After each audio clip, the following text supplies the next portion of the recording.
Good morning, Internet. How you doing today? This is Jeremy Reads Aloud Self-Help Books. We've just finished the chapter 5, The King. Now we're moving on to chapter 6, The Warrior, on page 75 of the book. What's the book? King, Warrior, Magician, Lover. Rediscovering the Archetypes of the Mature Masculine by Robert Moore and Douglas Gillette. I encourage you to get the book yourself in your local library or on the Amazon link. I encourage you to click the link below and get the book yourself for your own personal reading. Chapter 6, The Warrior. We'll read the first introductory section of this chapter. Chapter 6, The Warrior.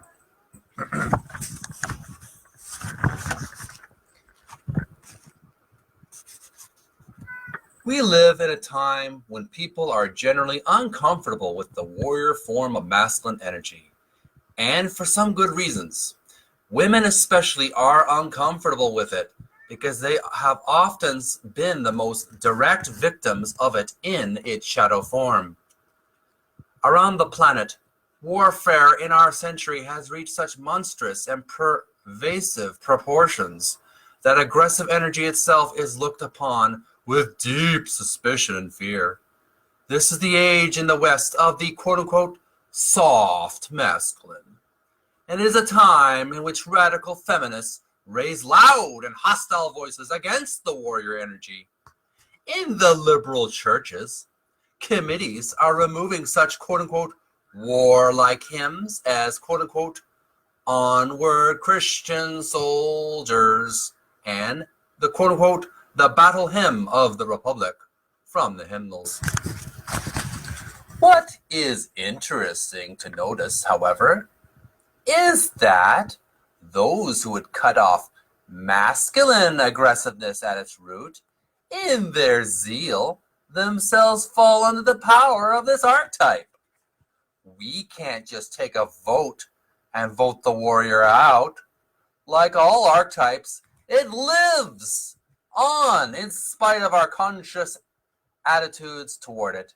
And like all repressed archetypes, it goes underground, eventually to resurface in the form of emotional and physical violence, like a volcano that has lain dormant for centuries with the pressure gradually building up in the magma chamber. If the warrior is an instinctual energy form, then it is here to stay, and it pays to face it. Jane Goodall, who lived with chimpanzee tribes for years in Africa. Chimpanzees are genetically 98% what we are. First reported basically loving, peaceful, and good-willed animals. This report was a big hit in the 60s, when millions of people in the West were seeking, page 76, were seeking to understand why warfare is such an apparently attractive human pastime and to find an alternative way of settling larger scale disputes. A few years after her initial report, however, Miss Goodall released new evidence indicating that there was more going on than she had first thought. She discovered warfare, infanticide, child abuse, kidnapping, theft, and murder among her quote-unquote peaceful chimpanzees. Robert Ardrey, in two controversial books, African Genesis and The Territorial Imperative, claimed in the most straightforward way that human beings are governed by instincts, the same instincts that govern the feelings and behaviors of other animals, not the least of which is the urge to fight. In addition, the most current studies in the field of primate ethology suggest that the full range of human behaviors are present in our nearest primate relatives, at least in outline. What is this phenomena of business executives and insurance salesmen going off into the woods on the weekends to play war games, to hide among the trees and organize assaults with paint guns, to practice survival, to play at being on the edge of danger, of death, to strategize survival, to play at being on the edge of danger, of death, to strategize, pardon me, I repeated that line, to strategize to kill each other. What is the hidden energy behind the city gangs organized among paramilitary lines? What accounts for the popularity of Rambo, of Arnold Schwarzenegger, of war movies like Apocalypse Now, Platoon, Full Metal Jacket, and many, many more?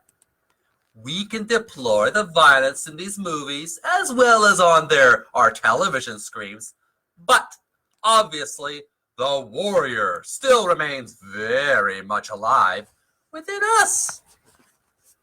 All we have to do is glance over the history of our species, a history which has been defined in large part by war. We see the great warrior traditions in nearly every civilization. In our century, the whole globe has been convulsed by 2 world wars. A third and final one, despite the recent East-West thaw, still hangs over our heads. Something is going on here. Some psychologists see human aggressiveness emerging out of infantile rage, the child's natural reaction to what Alice Miller has called, quote-unquote, poisonous pedagogy, the abuse of baby boys as well as baby girls on a massive scale. We believe there is much truth in this view, especially in light of the prevalence of what we will be calling the shadow warrior.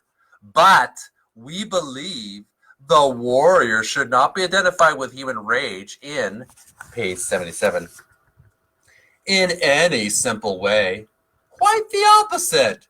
We also believe that this primary masculine energy form, there are feminine warrior myths and traditions too, persists because the warrior is a basic building block of masculine psychology, almost certainly rooted in our genes. When we examine the warrior traditions closely, we can see what they have accomplished in history. For example, the ancient Egyptians were for centuries a very peaceful, basically gentle people. They were safe in their isolated Nile Valley from any potential enemies. These enemies were held at bay by the surrounding desert and by the Mediterranean Sea to the north. The Egyptians were able to build a remarkably stable society. They believed in the harmony of all things, in a cosmos ordered by Ma'at. Then, around 1800 BCE, they were invaded through the Nile Delta by bands of fierce Semitic tribes. The Hyksos. These Hyksos warriors had horses and chariots. In those days, efficient and devastating war machines. The Egyptians, unaccustomed to such aggressiveness, were pushovers. Hyksos eventually took over most of Egypt and ruled it with an iron hand. In the 16th century BCE, the hardened Egyptians eventually fought back. New pharaohs arose from the south who united their native king energy with a newfound warrior energy. They drove northward with tremendous ferocity. Not only did they crush the Hyksos' power and take Egypt back into Egyptian hands, but they continued northward into Palestine and Asia and built a vast empire. In the process, they spread Egyptian civilization, its art, religion, and ideas over a huge area. By their conquests, the great pharaohs Thutmose III and Ramses II not only secure Egypt again, but brought the best of Egyptian culture to a larger world. It is because of their discovery of the warrior within themselves that Egyptian morality and ethics, as well as such fundamental religions such as judgment after death and a paradise beyond the grave in which righteous souls would become one with God, become a part of our own Western system of ethics and spirituality. A similar story can be told about the civilizations in Mesopotamia, which also, through the energizing of the warrior, carried important human knowledge and insights into future civilizations. In India, a warrior class, the Kshatraya, pardon me if I didn't pronounce it right, conquered and stabilized the Indian subcontinent and set up the conditions for India to become, page 78, to become the spiritual center of the world. Their cousins to the north in Persia, the Zoroastrian warrior kings, spread the religion of Zoroaster throughout the Near East.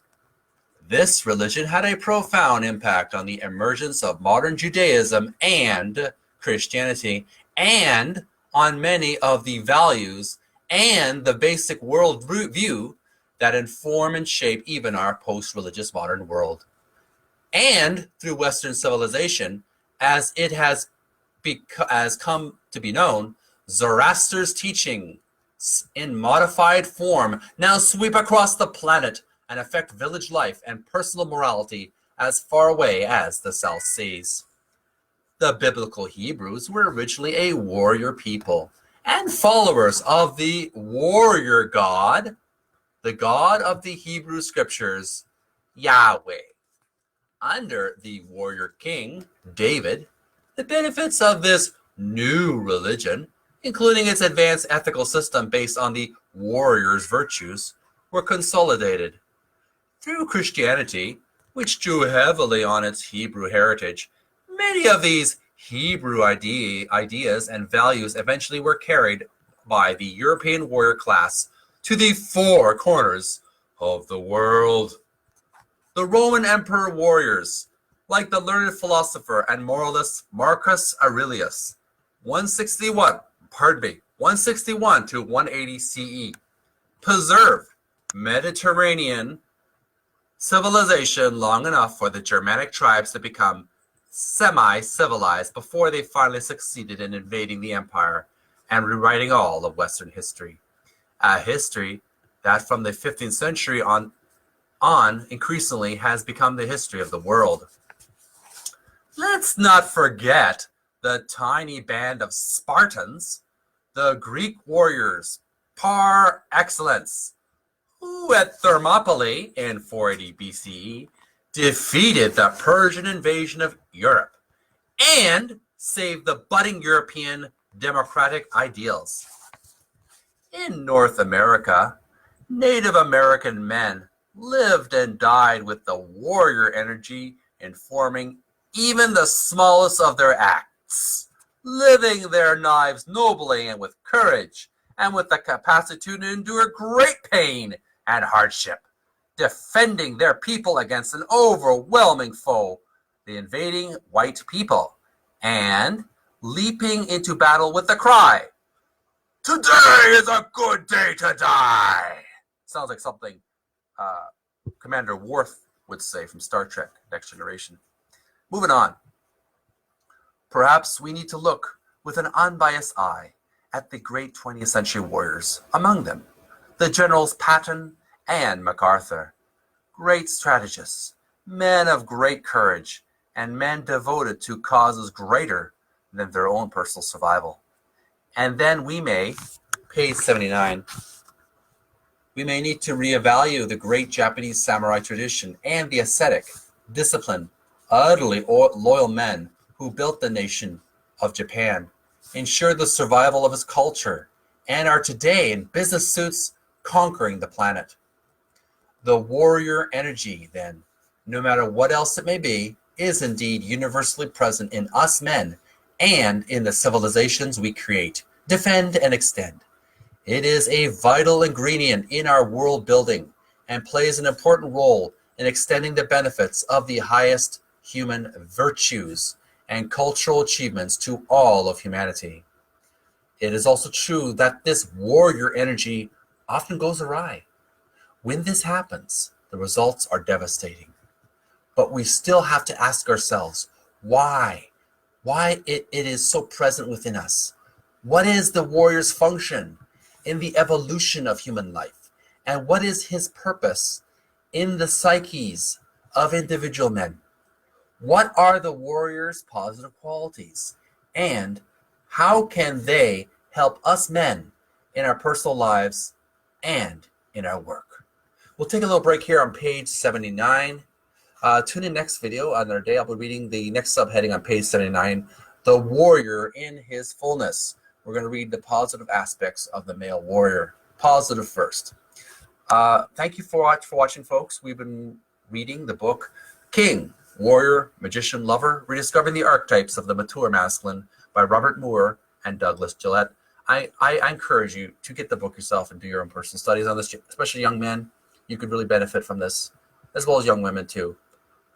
It's time to awaken the divine masculine, the upright masculine, the upright warrior, not the dark warrior, but the good one, so we can start empowering young men to become the best that they can be. This is Jeremy Reads Aloud Self-Help Books. Please leave a like and some comments and questions. I appreciate all the feedback I've been getting. And you have a great week. Young men, take care of yourselves. Have a transformative week. Bye.